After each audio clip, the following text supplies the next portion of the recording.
Thank you for participating in this webinar organized by the National Personnel Authority. My name is Satoko Maeda, Director of International Affairs Division, and I'll serve as the MC in today's webinar.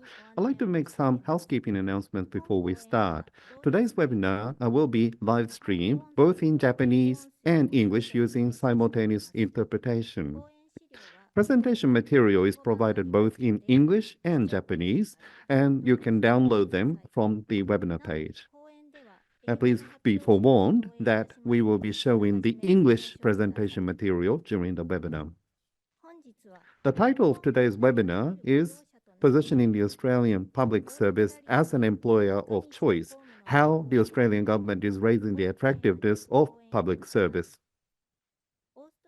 Australian employment practice is to hire people based on the post with job description being clearly defined for each post.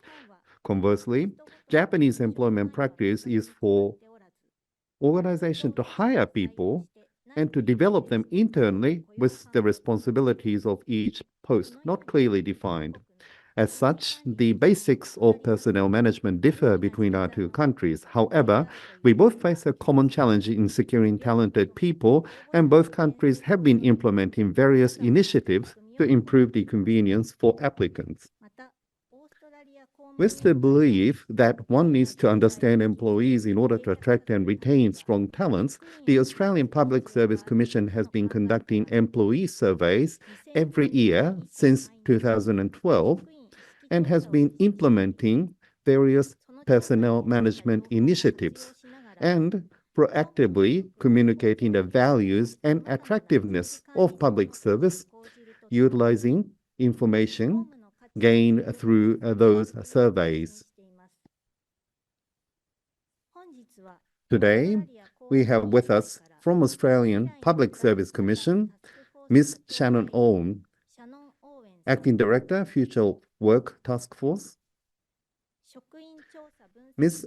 Alison Doak, Assistant Director, Workforce Research and Analysis, and Mr. Adam Smith, Acting Director, Career Pathways, to talk about how the Australian government is working to enhance the attractiveness of public service by referring to some specific initiatives.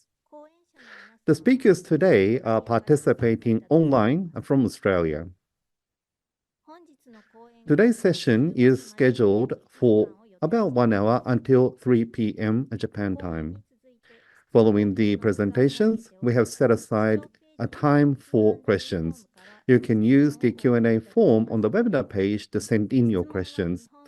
We will receive questions both in Japanese and English. We will try to introduce the questions sent in during the session, as well as questions submitted at the time of registration, as much as the time allows. So without further ado, could I ask the speakers to please start your presentation?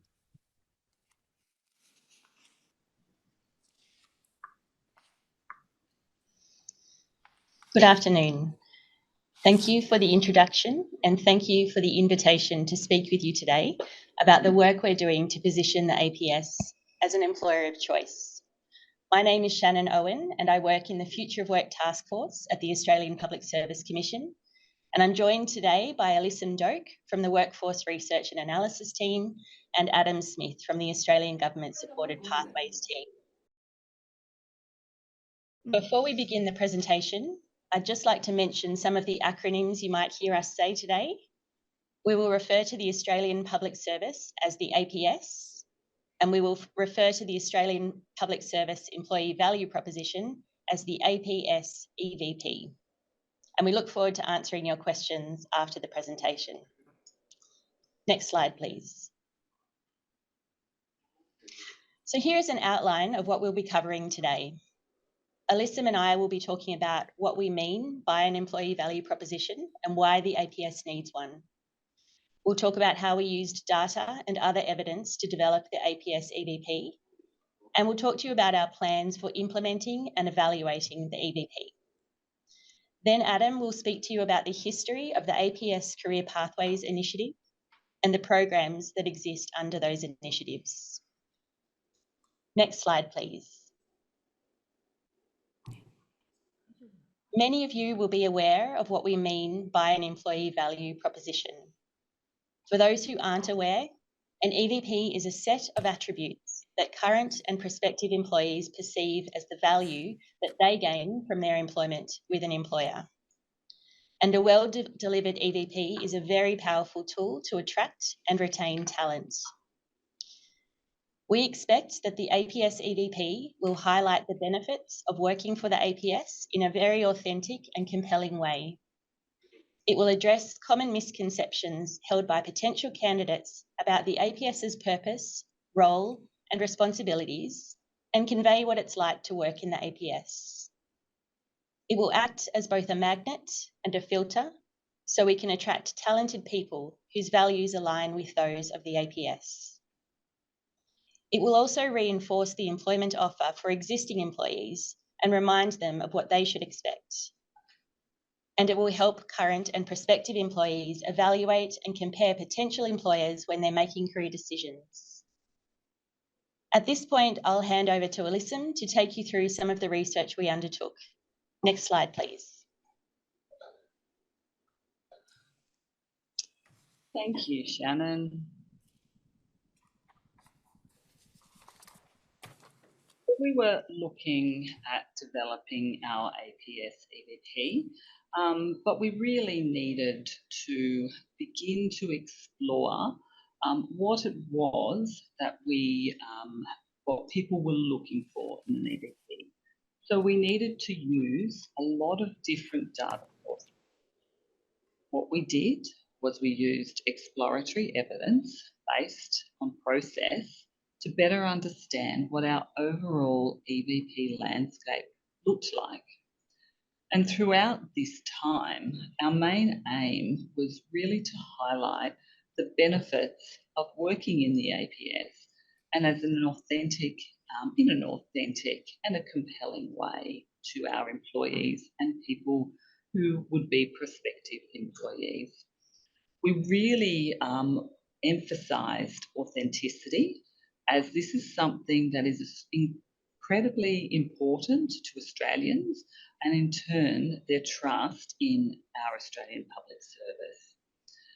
We wanted to conduct this exploration as research. We really didn't want it to be a marketing exercise that you would find in a flashy brochure.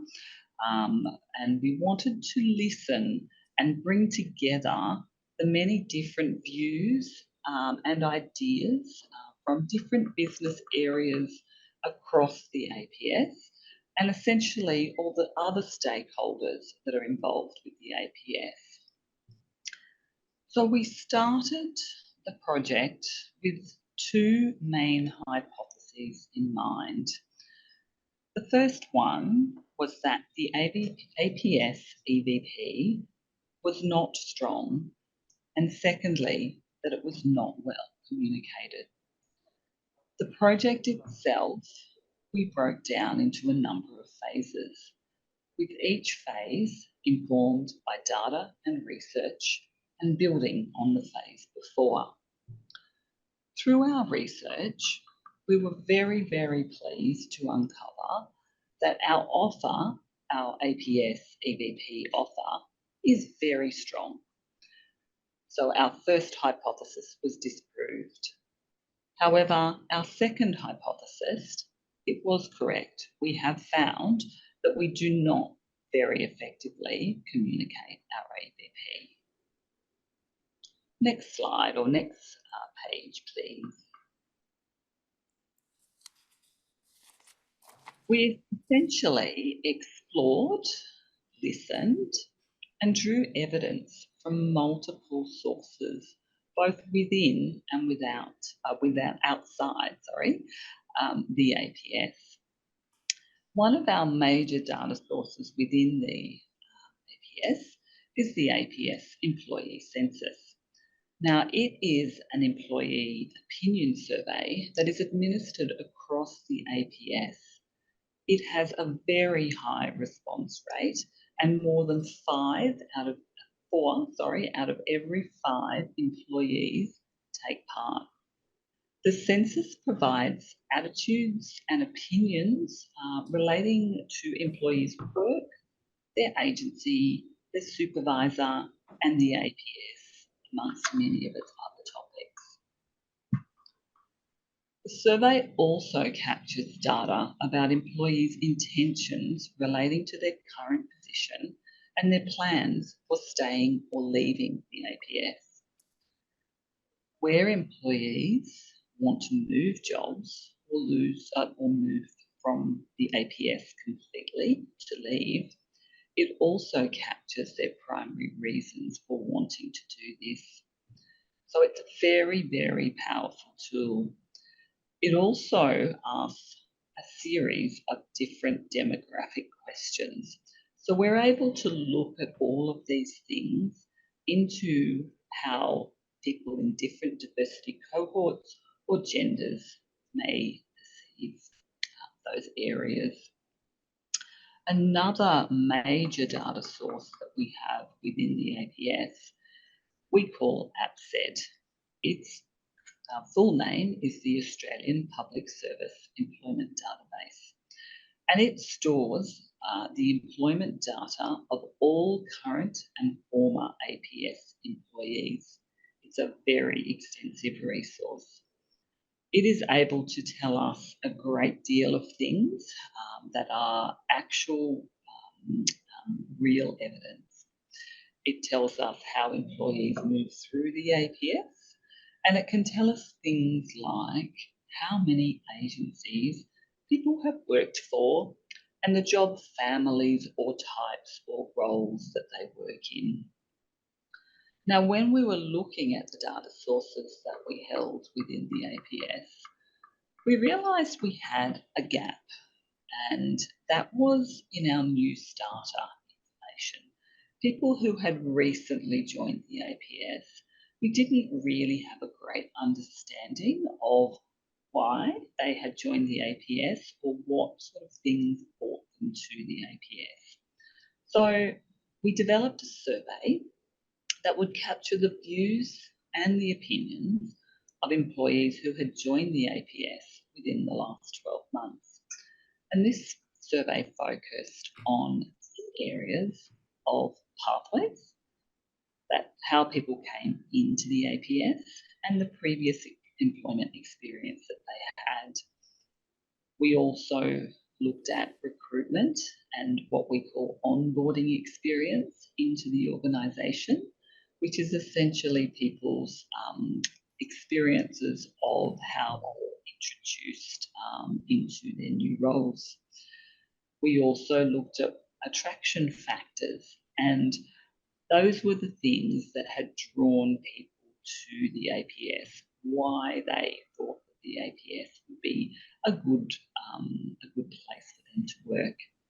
And the other thing that we looked at in this new starter survey was how we were meeting the expectations for those things that had attracted people since their employment had commenced. So what that survey did was it really helped us to identify where we were not meeting people's expectations. It also allowed us to see where we were doing really, really well. And what that enabled us to do was look at those things to be addressed in the EVP and make sure that we were being authentic in the way we were advertising essentially to people. The new starter survey, it helped us to better understand employees, but it also acted as a proxy measure to understand what people outside the APS think and feel about APS employment. There has been quite an evolution of this survey since the time, and I'll talk a bit more about that a bit later in the presentation. Another source of information was outside the APS. Now, we use something called the Citizen Experience Survey, which is now called the Survey of Trust in Australian Public Services, and it's essentially gauging what Australians think about their public services. We also looked at the Australian labour or employment market and what the information across Australia in all sectors, public and private, said were drivers of attraction and retention across Australia. Next page, please.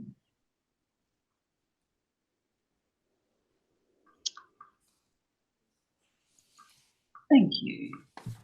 So what we noticed was that we had a gap. We then had to undertake, after this initial research phase,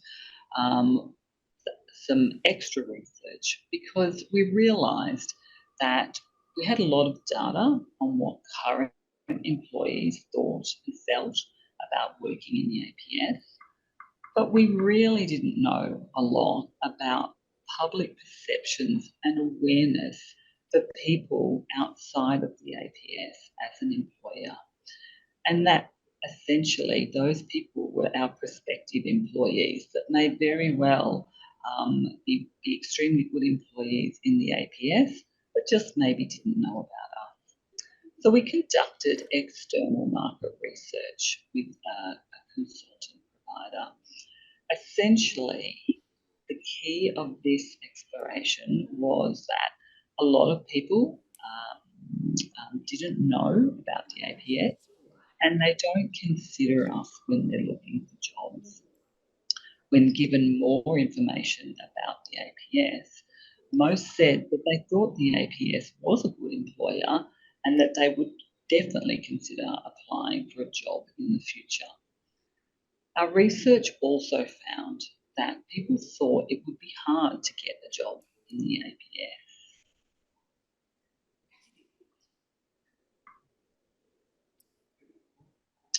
I think the interpreter is trying to ask me something. Could you? And I'm thinking it might be to slow down, so I'll try that. All right. Is it possible to move closer to the microphone? Oh, sorry. Sure. Is that better now? Yes, I think so. Thank you. Thank you. Okay, so we found that, as I said, people thought that we were a good employer and they consider applying for a job, but it might be hard to get a job. They thought that there was very, very strict hiring policies, difficult application processes, and that most jobs are located in one part of our country, the Australian Capital Territory. This research highlighted to us that there were clear opportunities to improve communications and to encourage more people to join the APS, including that we needed to clarify our role, the kinds of positions that are available, and provide greater insights into what a career in the APS might look like.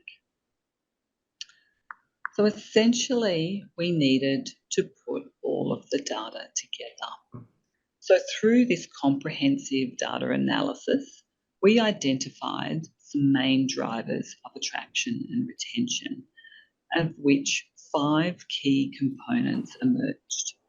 They were purpose, career, people, balance, and benefits. I'll hand over to Shannon now for her to explain our finalised EVP and how it was brought to life. Next slide, please.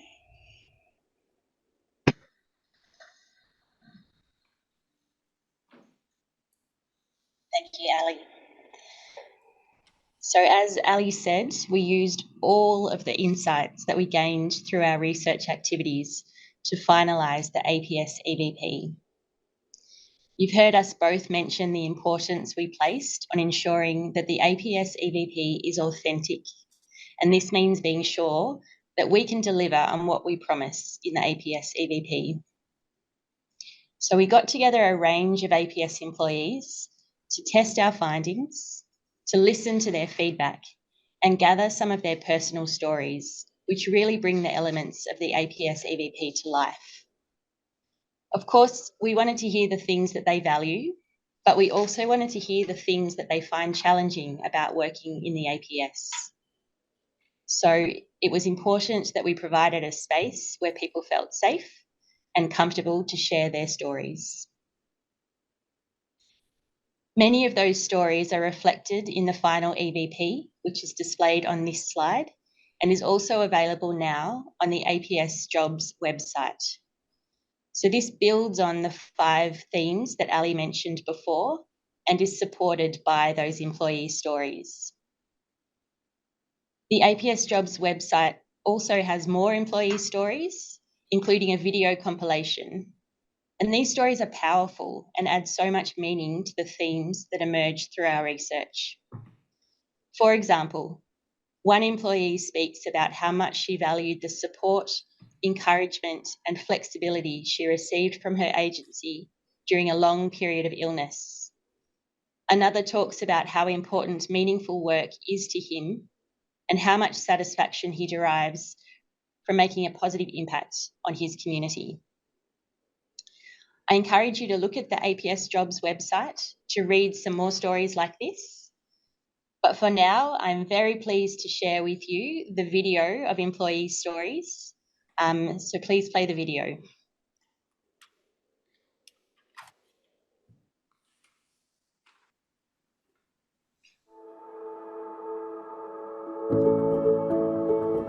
Service is something that's near and dear to my heart, whether you're serving the country or serving your community.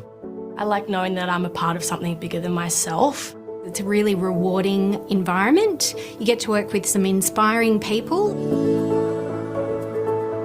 As a graduate, I've only just started my work in the public sector, and so I wanted to make a meaningful change. It's been a fantastic opportunity to see projects from start to finish. I help to develop priority health campaigns. I get to work really closely with state and territory governments. It grants me the opportunity to listen to our communities and get their feedback. I've also had a lot of opportunities and been supported to do initiatives across the APS. I think that's a testament to how supportive my team has been. I'm really lucky to work with an agency that has a really diverse staff base. We have staff based all across the country. And when you hear a community group say, thank you for the work that you're doing, nothing compares to that. I'm supported to have a working arrangement that is flexible as a working mother. And I also really enjoy that I get to work on a broad range of content. And this is incredibly rewarding because you get to see the impact of what you do. It has given me a lot of opportunity which I never imagined possible. Absolutely love it. Couldn't recommend it enough to other people. You really feel like you're contributing.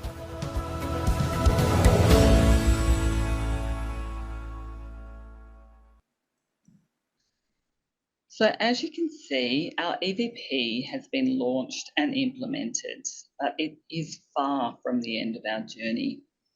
Our focus is now on assisting APS agencies to apply and promote the EVP within their workplaces and to ensure it aligns with what they are offering in their recruitment activities.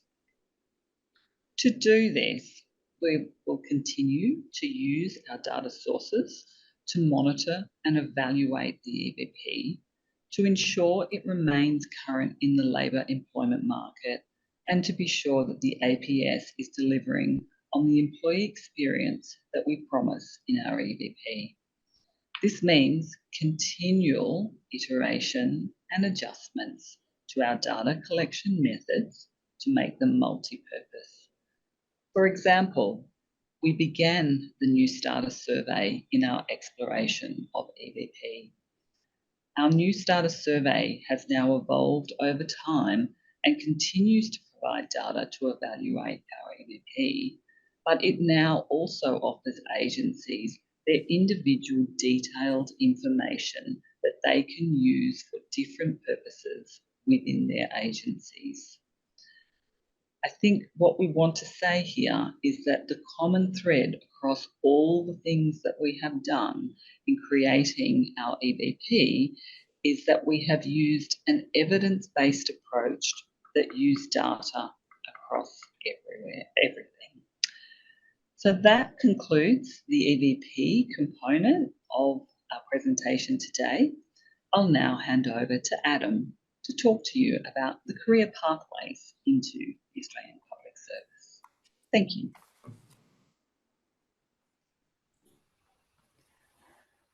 Thank you very much. Hello, everyone. My name's Adam, and as Ali mentioned, I'd like to present to you today about the Australian Public Service Career Pathways programs. Can I have the next slide, please? Okay, the Career Pathways Initiative. Programs under the Australian Government's Career Pathways Initiative provide supported entry for new staff with access to training, professions, and events. The initiative really focuses on a whole of government approach to making sure that we are attracting, recruiting, and developing entry-level talent into the Australian government. Could I have the next slide, please?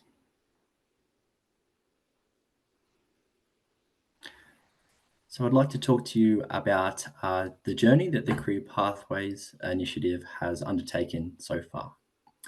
In 2019, the team had established a task force to look at collective issues that the Australian Public Service was facing to attracting entry-level talent.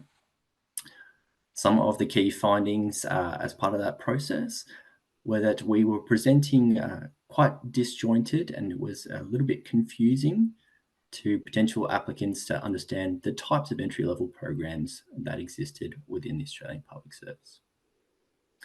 In 2020, we were able to establish our Australian Government Graduate Program, which was a collective of 7 graduate streams specialising on certain skill sets that were in high demand across the Australian Public Service. Moving to 2021, we were able to further develop that model and also introduce development capabilities through the Australian Public Service Academy to develop participants whilst they were in their graduate year.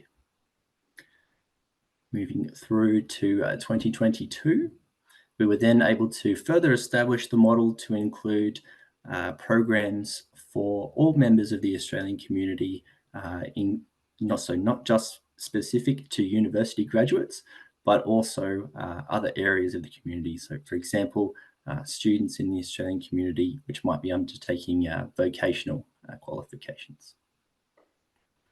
And in 2023, our year just passed, we're able to further expand to the model, adding further programs and streams, and focusing on building our brand recognition within the Australian community to make sure that potential applicants understood that the Career Pathways programs were a very clear, supported pathway to them entering the Australian Public Service.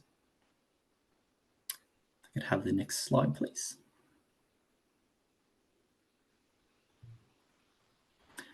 Excellent. So this takes us to our present model, where the Career Pathways programs operate under a federated delivery model. So we have the Career Pathways team at the centre, which will assist with best practice and coordination, and then the programs themselves being led by specific agencies within the Australian Public Service, which have subject matter expertise for their specific stream or program. As new programs require development, or perhaps older programs require a removal from the model, there's a consultation process which occurs through the Career Pathways team to ensure that the Australian government is still recruiting the entry-level talent which we require at that point in time, and also leading into the future. Of course, from the previous presentation on the EVP, this is also something that the Career Pathways programs use as an attraction tool to attract candidates to our programs. If we could have the next slide, please. Excellent. So one of the key pieces for the Career Pathways model is the Career Pathways branding. So we have the Australian Government Commonwealth crest on the left-hand side, which is well known to our potential applicant audience. But one thing that was missing from our attraction model was a brand which separated itself to be known that this is a supported pathway into the Australian government. And hence we developed the Career Pathways brand. Excellent. Next slide, please. Thank you. So I'd like to take some time to step you through our Career Pathways portal.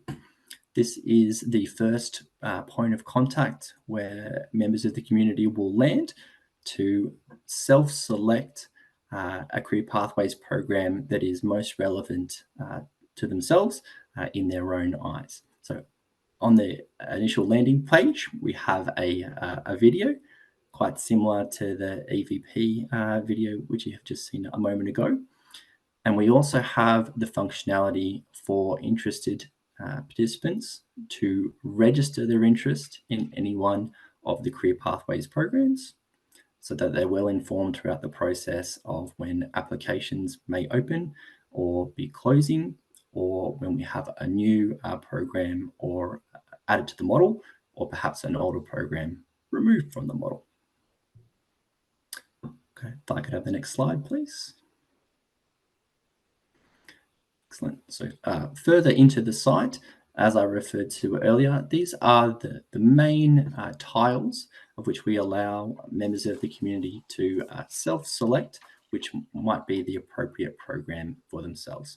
So as we can see, we have a trainee, apprentice, and a school leaver tile, a cadets and sponsorships tile, an internships tile, a tile for graduates, a tile for members of the Australian community which may be a veteran of the Australian Defence Force, and a tile for members of the community that may be considering a career change into the Australian Public Service. Have the next slide, please. Thank you. So our trainees, apprentice, and school leaver tile is formed by 3 distinct programs.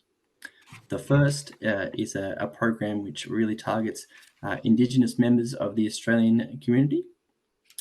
The second is a Australian Government apprenticeship program, which is open to recent school leavers. So in Australia, recent high school leavers. And of course, we have the Australian Government school leaver program also, which is for very, very recent school leavers. I could have the next slide, please. Our cadets and sponsorship programs. Currently, we have both a digital cadet program, and since the slides have been developed, I'm pleased to announce that we also have a data cadet program just recently added to the model. These programs aim to assist current members of the Australian community which are studying both a data or digital university qualification in their early formative years of their degree. So in their first, second, and third and final year of their degree. If I could have the next slide, please. We are also currently in the process of developing an internship program to service members of the Australian community which may have a requirement to complete an internship as part of their university studies. We're very hopeful that participants of the soon-to-be launched internship program will then go on to become participants of our cadet program and later our graduate programs as well. If I could have the next slide, please. Thank you. And that takes us to our flagship model of the Career Pathways programs. These are our 10 Australian Government graduate program streams. So we have a STEM stream, so a science, technology, engineering, and mathematics stream, a digital stream, a generalist stream, a data specific stream, economist stream, a legal stream, which is new to the model, a human resources stream, an intelligence stream, accounting and financial management stream, which is also new to the model, and also finally an Indigenous graduate pathway. If I could have the next slide, please. Thank you. Also, coupled with the Australian Government's Department of Veterans Affairs, we also serve members of the community which may be looking for a supported pathway into the Australian Public Service who have previously completed service with the Australian Defence Force, which takes us through to the APS Veteran Employment Pathway. This program is new to the model and is adding new participating agencies currently as we speak. So we're very excited to see that program progress significantly over the coming year. If I could have the next slide, please. Thank you. Also, we have our Career Changer tab. So this is a tile which had been developed to serve a number of members of the Australian community which were looking for assistance to enter the Australian Public Service, but perhaps had not necessarily been a recent graduate of a university qualification or a vocational qualification. So just as an example, perhaps we would have new members of the Australian community or members that were returning to the workforce for after a break for whatever reason. And this is one of our most popular tiles, and I could see there were a lot of questions around this program. This also serves to combat some of the issues which Shannon and Ali spoke about earlier with the EVP in some of the early research around demystifying, if you like, those perceptions around working within the Australian Public Service for some members of our community. I could have the next slide, please. Thank you. And that actually takes us to our final slide, where we have contact details for each of the presentations that you've received today. So specific to Ali's side, we have our APS Workforce Research and Analysis, which is you can contact the team at research@apsc.gov.au. Or for my specific area, the Career Pathways team, we are available at careerpathways@apsc.gov.au. And also specific questions to the APS employee value proposition can be reached at FOW taskforce@apsc.gov.au. Thank you so much.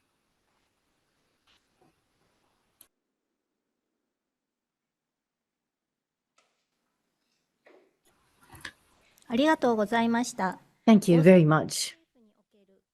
We understood the initiatives to position Australian public service as an employer of choice. Thank you very much for sharing with us specific examples. It was very interesting. I now would like to move to Q&A. First of all, related to EVP.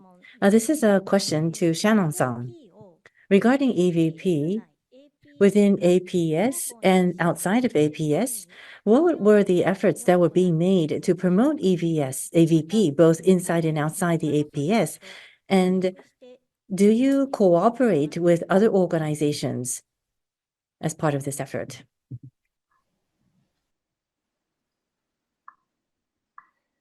Thank you for the question.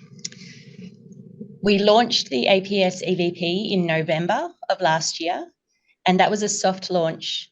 And what we did was published the EVP that you saw on the slide earlier to the APS Jobs website.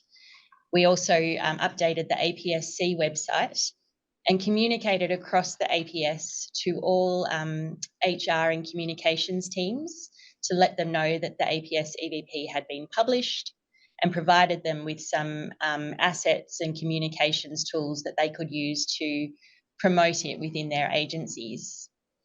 And then in January of this year, we launched a social media campaign. So the video that you saw is now part of that social media campaign. It's still running. We're about halfway through now. And that is being cascaded through the APS accounts on LinkedIn, Instagram, and on Facebook. We know that we are likely to be communicating with people who already know about the public service because we are using channels that are familiar to public servants. APS jobs is something that public servants know. The APS social media accounts is something that public servants know. And so, as we mentioned, we have a real opportunity to go broader and talk to people who don't already know about us. And this is something that we are exploring now, and we'll use the early findings from our current campaign to inform what we do next. We're also thinking about how we can help agencies align their own EVPs with the APS employee value proposition, really to make sure that we are delivering on that principle of authenticity and making sure that what we promise is what employees experience.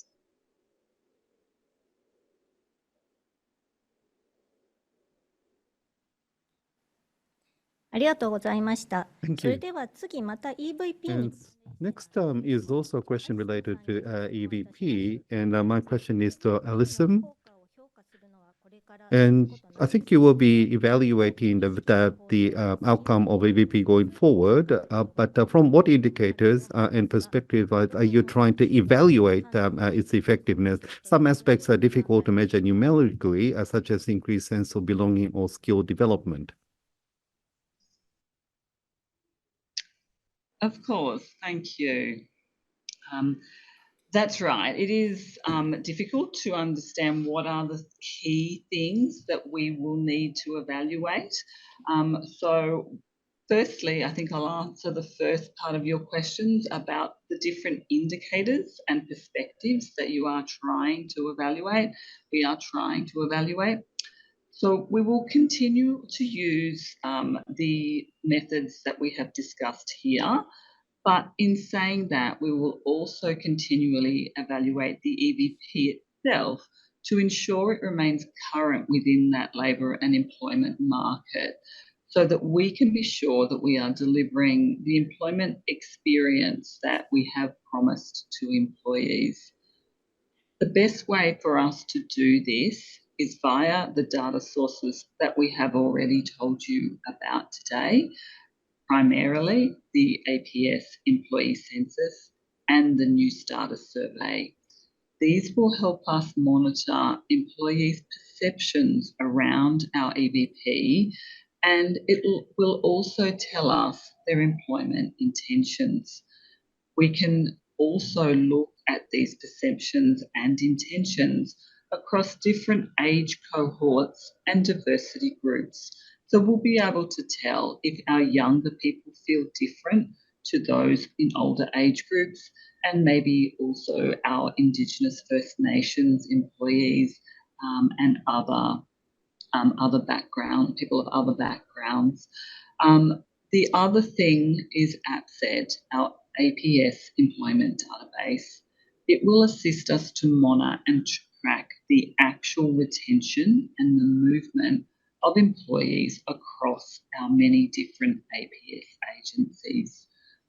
We can also monitor this for differing age and diversity cohorts. The outside surveys, the trust survey, and the labour market data, the employment market data, that will help us monitor and prepare for changes that are coming in the landscape. You also asked about difficult aspects to measure, such as increased sense of belonging or skill developments. And I agree, these things can be really difficult constructs to evaluate and understand. Our research has shown us that workplace belonging consists of a number of different factors, and these include social connection, inclusion, contribution, and identification with the organisation. The APS employee census measures many of these constructs. For skills development, they can also be captured in a number of ways. The census gauges employees' perceptions of appropriate level of skills in work groups, as well as skills gaps for different areas. We also have questions that measure both formal and informal learning that can lead to greater skills development. Thank you.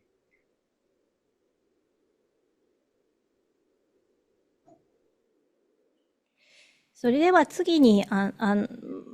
us move on. Thank you very much. Ali-san and Shannon-san, to both of you, we have a question. To attract competent young generation and avoid them to leave the association, is there a way to nurture or promote the capacity building and also to enhance communication within the organization? What are some actions that are required?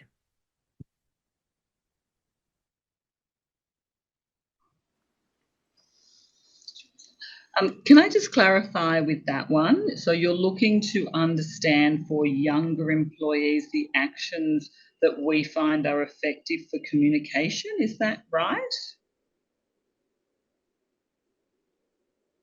For the management or executive of the agents, what roles should the executives play? What kind of roles should they have in order to attract young talent? Okay, understand. Thank you for clarifying that. We certainly believe that our executives should set an example and lead by example within the APS. We are very much, as part of our reform measures that are happening across the APS at the moment, looking into psychological safety, and we are our expectation is that leaders across the APS will role model these psychological safety actions within their work groups and with their agencies. Would you like to add to that, Shannon? Thank you, Ali. I think it's a very interesting and important question. To give you a little bit of background to the EVP project, it is one of the first projects that the Future of Work subcommittee, which is a subcommittee of the APS Secretaries Board, that is the most senior governance body in the public service. It was set up 2 years ago to look at a number of problems that had emerged, I think, after the COVID-19 pandemic. And there was a perception that our employee value proposition perhaps wasn't as strong as it once was. And so that was one of the hypotheses that we looked at in our research. I think having the support and the authority of the Future of Work subcommittee has been very important to being able to progress this project, because our senior leaders see it as something that is very important and critical to us being able to attract and retain the talent that we need.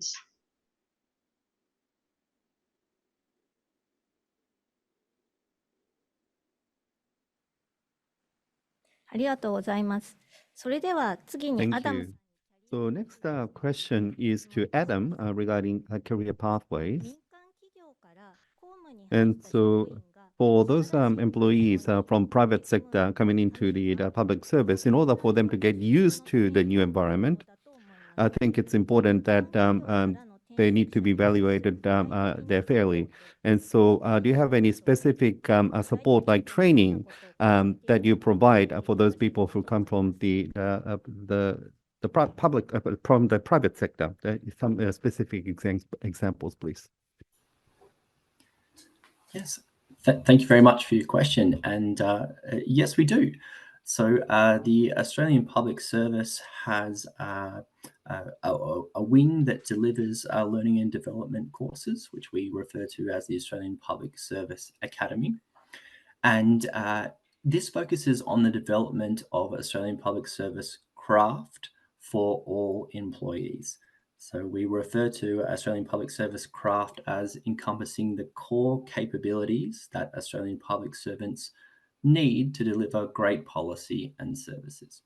So the Academy ensures that capabilities are developed for all staff. So whether that be individuals that intend to have a lifelong career in the Australian Public Service, or perhaps those that are transitioning to the Australian Public Service for only a short time to work on a specific project or a specific program of work, irrespective of how they come into the Australian Public Service. All of that course content and resources are available to them to continually develop their APS craft. So for new staff to the Australian Public Service, we specifically recommend our units on working in the Australian government, which really aims to educate new staff to the Australian Public Service about the intricacies of how the Australian Public Service works.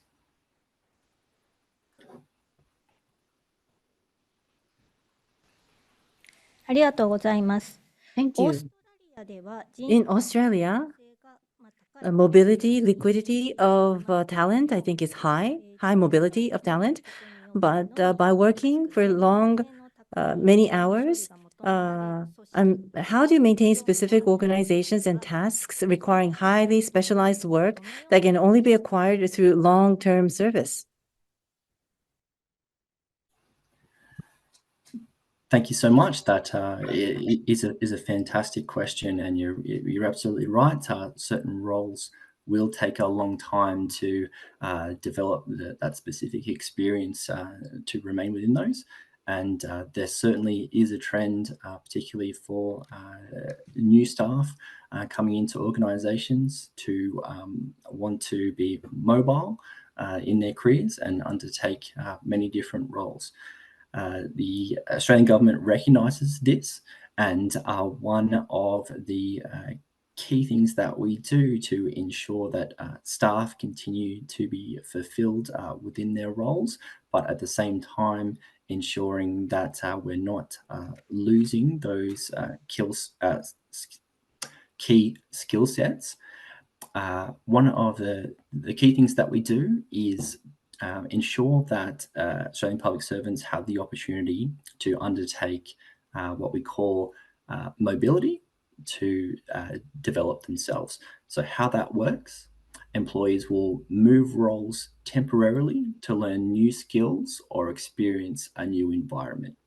And one of the key reasons why we think that it is effective in retaining staff in those key roles is that the temporary moves are high impact learning opportunities that challenge employees, and employees that have undertaken those opportunities often return to their home role and report they've had a really meaningful experience and it's been a significant opportunity for them.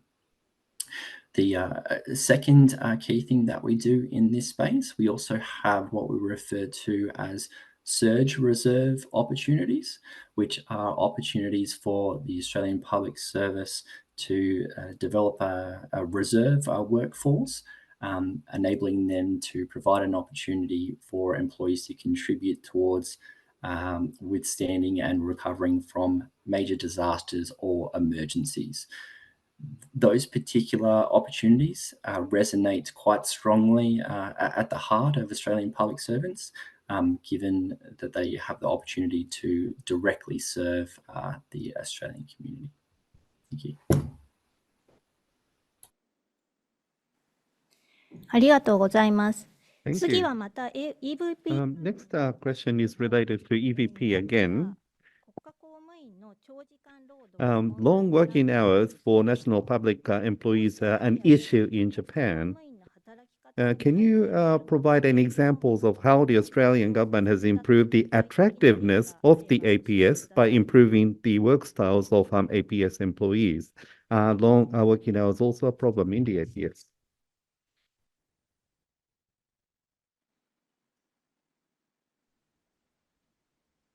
Thank you for the question. This is a very topical issue for the public service at the moment, the Australian Public Service. flexible work has been a part of the way that the APS does its business for a long time. However, during the COVID-19 pandemic, we saw more people working from home or working away from the office. And now, on the other side of the pandemic, the labour market and our employees tell us that this is something that they would like to maintain into the future. In fact, we know in the Australian labour market that flexibility is one of the top drivers of attraction and retention. Australian workers value the flexibility because it helps them to manage their work and personal priorities. In March of last year, the Secretaries Board that I mentioned previously agreed to a set of principles of flexible work in the APS, and these principles became the starting point in the APS-wide bargaining process that ended late last year. As a result of that process, flexible working arrangements and working from home is now a common condition that will be reflected right across the APS and will flow into agency enterprise agreements as they are voted up. And the purpose of the common condition is to standardise the offer, the flexibility offer across the APS. Similarly, you've seen that flexibility and balance is one of the key components of the EVP. Again, it is something that the APS has long offered and obviously is something that is very attractive by Australian workers at the moment. I might just add to that as well, that has been something that we will also focus on from an evaluation perspective. Our data collection methods are now incorporating measures of flexible work to understand those employees who are working in the office all of the time, the other employees who are working from home all of the time, and then also that proportion who will work some days in the office and some days at home. And from that, we'll be able to tell over time how the difference in work flexibility assists or creates demands for those employees. And we'll also be able to see where we might need to add extra structure or support within our overall systems that we offer for them, which then connects back to the EVP.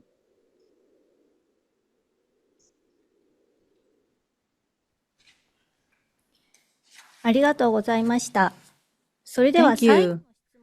So the next question, I think, will be the final question. With regards to EVP, in terms of improving the workplace or employee culture, I think you've introduced EVP. But apart from EVP, in order to reform the corporate culture or organizational workplace culture, is there anything else that you're working on?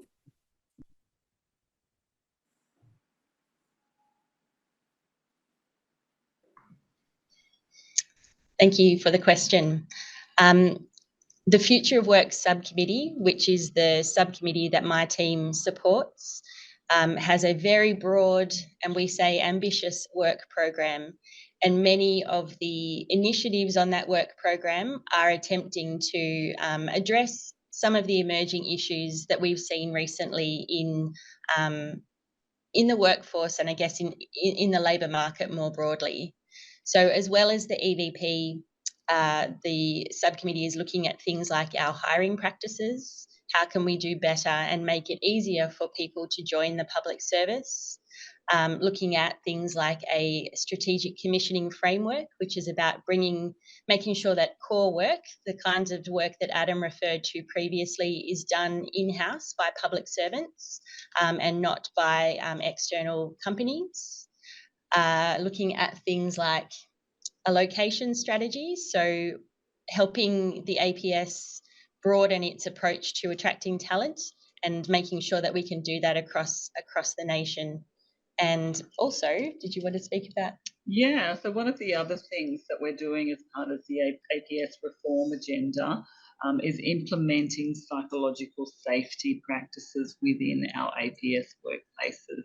And psychological safety is something that has been shown across private sector to impact work engagement, employee well-being, productivity, and essentially it is something that we are implementing to create greater integrity within our workforces and within the work that we do, so that integrity can be carried through to the products and the services that we give to Australians and we provide to Australians. ありがとうございました。皆さんよりたくさんの質問を頂戴しておりますが、時間も来ておりますので、質疑応答はこれで終了とさせていただきます。Thank you very much. We have received a lot of questions, but due to interest in time, I would like to conclude our Q&A session. I want to thank the speakers for joining us today. We were able to hear a lot of valuable talks today, and through the lecture, we were able to hear about the value proposition for employees, EVPs, that bring together people who share the same values, which is beneficial not only for the employer, but also for the employees. And that the EVP was created through extensive research and analysis based on data collected from data-driven performance management, and that the Australian government has ongoing efforts to make it easier for participants to apply for positions. The seminar provided many insights for Japan, where securing qualified talent is a top priority issue. And with this, I would like to conclude this webinar. The webinar will continue to be available for viewing on demand until February 28, 2 p.m. on the webinar viewing page. After the viewing period, the archived video will be posted on the website of the NPA. And the NPA will continue to hold events to introduce the administrative situation of personnel affairs in various countries. And lastly, we would appreciate your cooperation in filling out a questionnaire to help us plan for future lectures. Please answer the questionnaire by clicking the button at the bottom of the web screen. Thank you for watching.